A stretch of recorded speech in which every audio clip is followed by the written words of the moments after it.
So, in continuation of the last class, we are going to discuss further. That is, we stopped in the preparation stage of formulary. Preparation of formulary, how the format will be, how the bindings, graphics, and content, everything.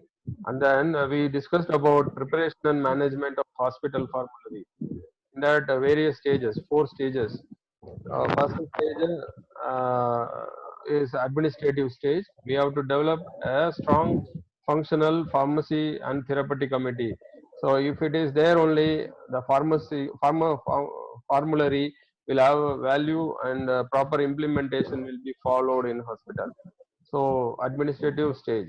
Stage two is we have to find out which are the drugs practiced in this hospital, and according to their therapeutic classification, we have to classify them, find out which is feasible in this hospital, and cost wise also, quality wise also, which is suitable here.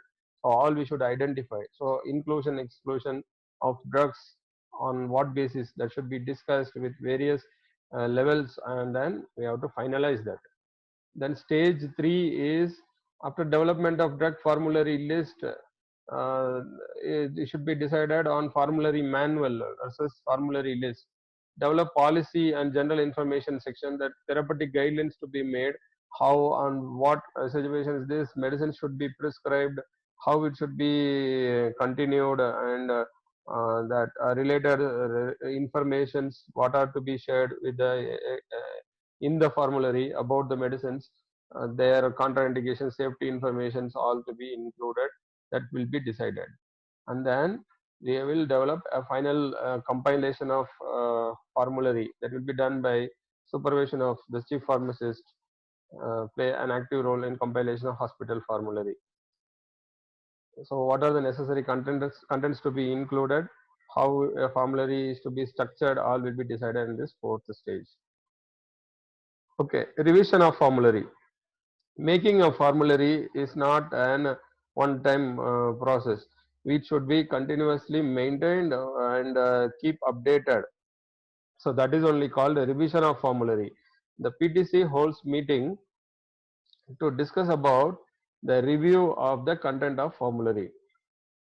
So then and there, when we are practically applying the formulary, there will be problem. We may face problem. We may face some practical difficulties. All will be addressed by the PTC in their meetings. Doctors may say therapeutically this medicine is effective, but it is not there in formulary, so we were unable to dispense or prescribe to the patients. So the necessary discussions will be taken place, and accordingly, that inclusion of medicines in formulary decisions will be taken. The annual revision is necessary because of the changes in drug products, removal of certain drugs from the official monographs and from the market, and changes in the hospital policies also. So because of the various reasons, we have to keep updating the formulary every year. If you are not updating the formulary, the followers of the formulary also will keep reducing. So nobody will follow that because the contents are not up to date. So the addition of details of the drugs in is done by um, attaching the supplement sheets at the back of the formulary. So if you want to make great changes in the formulary, you can completely change and a new edition can be published, or we can do addition deletions, or some pages can be added in that. That is why loose bounds are allowed. The addition of any drug to the formulary is a complex decision. So it is not one person's decision in the hospital. All steps prior to the addition and deletion of a drug must be reported to the medical staff. What is the criteria we have to follow for addition of or deletion of drug from the formulary? Means the subject drug must be present in the pharmacopoeia. It should be a standard medicine. It should be the all standards evaluation procedures that should be available in pharmacopoeia. The drug product is to be manufactured by a licensed manufacturer with a good record. So they should have drugs based on Drugs and Cosmetic Act. They should have a manufacturing license and renewed and have a good record. So such manufacturers should, the preparation of known composition can only be added to the This guy formulary. just giving silly damn reasons against the. Put in mute. They should JPG also, right? Why you can JPG only?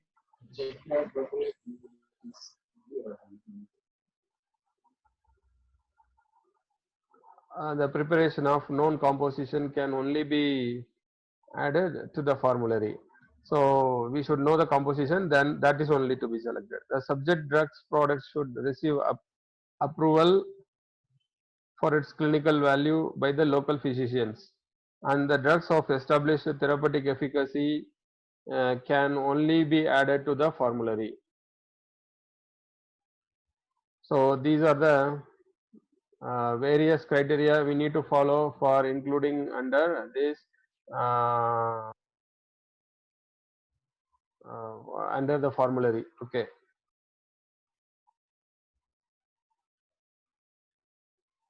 one second. Members involved in the preparation of hospital formulary. Who are all involving in this formulary preparation? The most important function of drugs and therapeutic committee is to prepare and implement a formulary for the hospital. So that is their primary role, and so those members are actively involving, and they have multiple role in hospital. So a special team will be formulated to prepare a formulary in the hospital. Members should be selected with reference to their position and responsibilities in the hospital.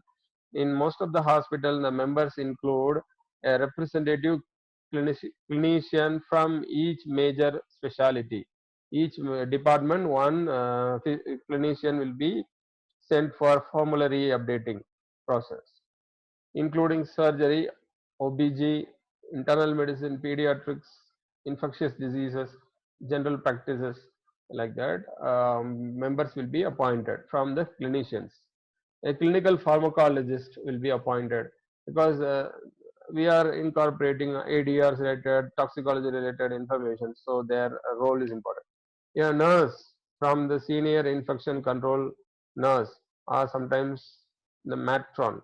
That means a senior nurse or a nursing superintendent will be a member of this committee because they are administering and they have practical knowledge about the medicine. So that will be shared here. A pharmacist, usually the chief or deputy chief pharmacist, will be the member of this committee. They are only actively going to formulate a formulary. Or a pharmacy technician, there is no pharmacist.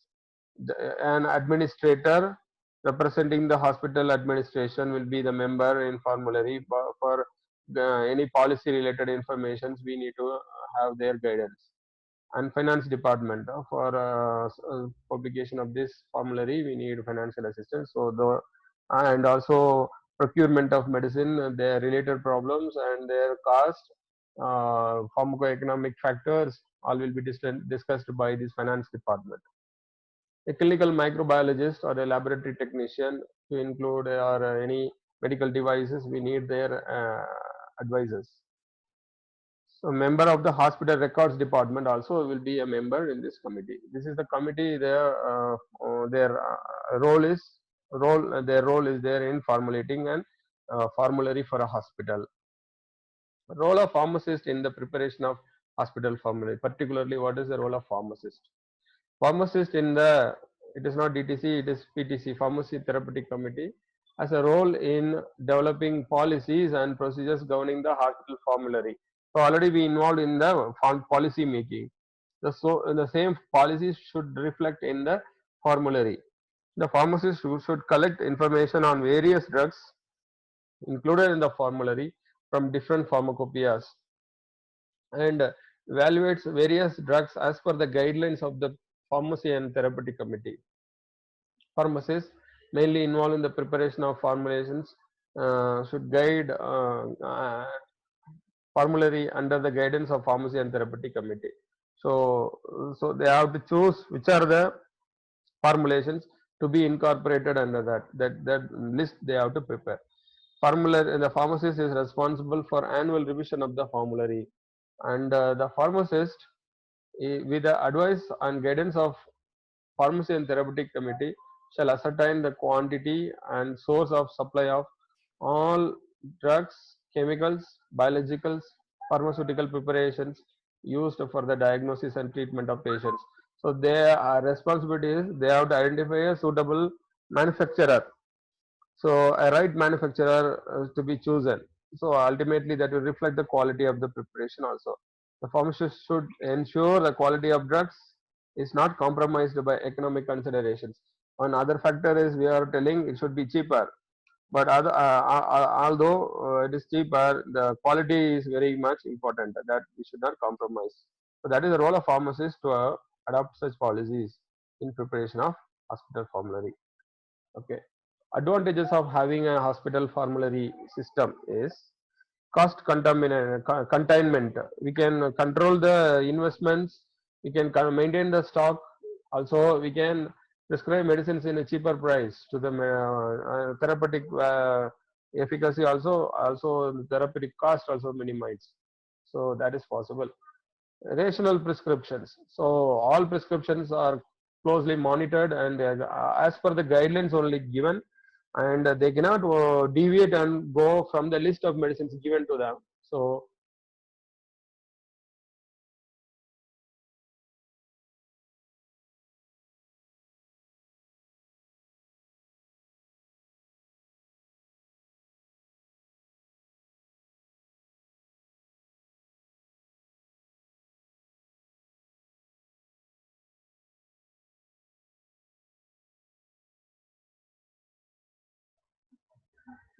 evidence-based practices, cost-effective prescribing, efficient procurement and storage, safety and continuous care, educational value. These are the advantages we can list for a formulary system.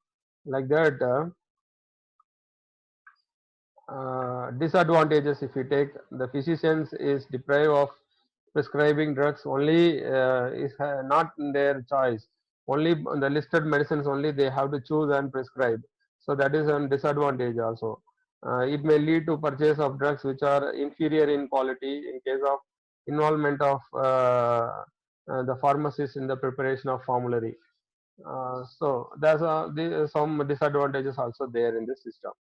Implementation of hospital formulary, how it can be implemented successfully, means ensuring the implementation of formulary is important as it is developed, how it is developed alongside it should be implemented in the practice in the hospital. That is very important.